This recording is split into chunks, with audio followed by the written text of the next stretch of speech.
We're here in Houston, Texas at XPONENTIAL, the quintessential show for unmanned systems. We're about to take you onto the show floor to show you some of the most interesting technologies and solutions that are changing the game for BB-lost drones, robotics, you name it. All right, I'm here with Curtis, the founder and CEO of Hextronics. Curtis, tell us what you have on display here. How's it going, Rob? Yep, thanks. We're here with the Atlas. So Hextronics makes battery swapping drone-in-a-box systems.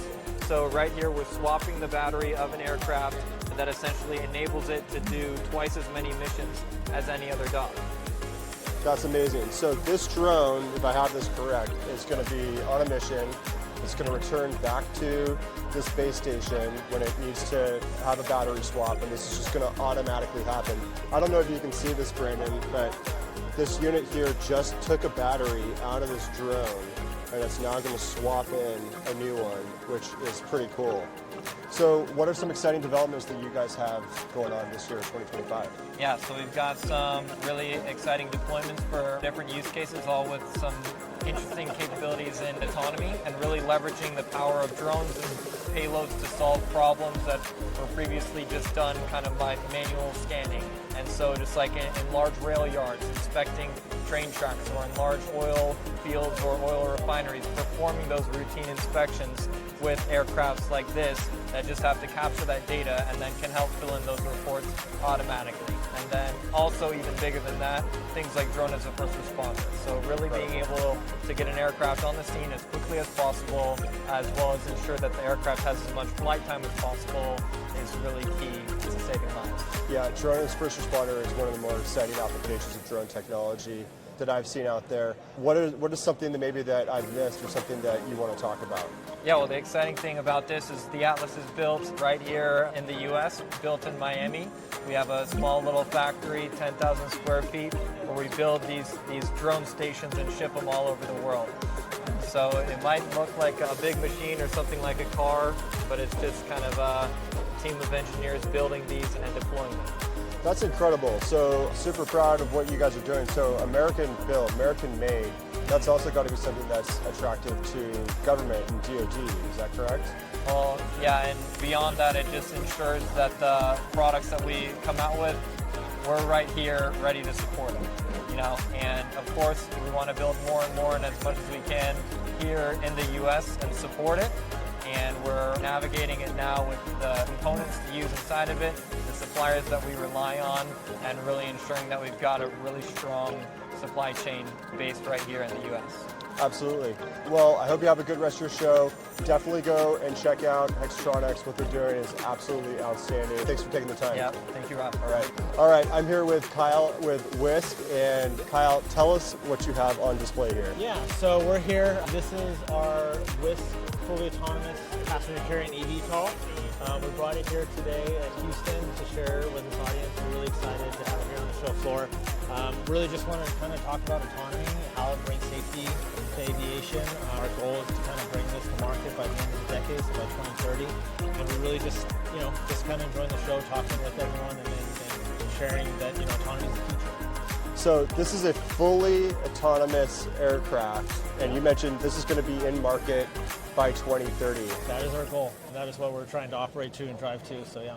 So maybe you could talk about some of the benefits of autonomy. I think there are some people out there that think about having a piloted plane, and now we're talking about having a non-piloted plane. Yeah. What are some of the benefits for that? Yeah, so some of the benefits of it. So like in typical aviation right now, in your standard airline, 93% of that flight is fully autonomous. So it brings a high level of redundancy, precision, safety into the platform. And really we want to bring that type of level of safety from the major airlines down to kind of small aircraft platforms. So that's kind of one of the goals here as well. And the other one is scalability. We want to bring flight to the masses. We know there's a lot of pilot shortage out there, but we want to bring that level. We want to bring the enjoyment of flight to everybody. And one of the ways to do that is through an autonomous platform as well, just from a cost perspective in terms of being able to fly in one of these things. Our goal right now is actually to have this kind of around what an Uber X or Uber pricing would be for a single seat on the passenger aircraft. So, you can think about going from the international airport to downtown Houston in 15 minutes, on a given day when there's high amount of traffic. So that's a lot of time saved. You know, and time is our most important commodity, right? Yeah. Like you don't get it back, type of thing. So the ability to save it and bring flight to everybody is kind of where we're at, and I think we believe autonomy is the future of that.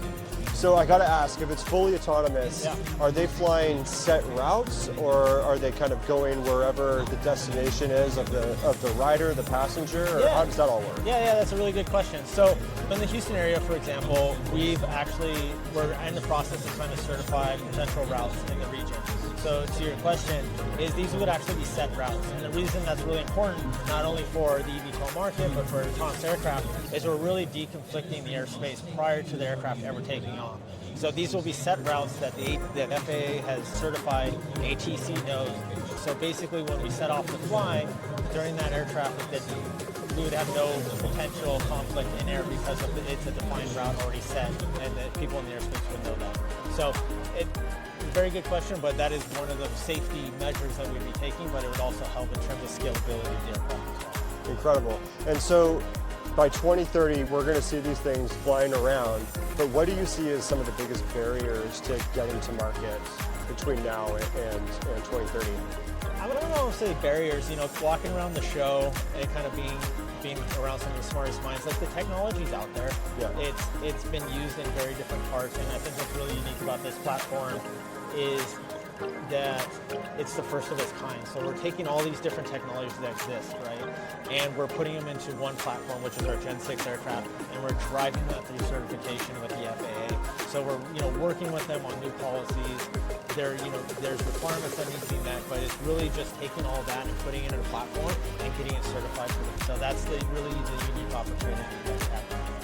And so we talked about Houston. We're obviously here in Houston. Yeah. What are going to be some of the initial markets where you'll be rolling these out? Yeah, so recently we're looking at the LA market, Brisbane, as well in Australia. But so these are some of the key markets we're kind of looking at, and they've been in active relationships and partnerships with the regions. Super exciting stuff. Yeah. Is there anything that we haven't talked about that we should talk about?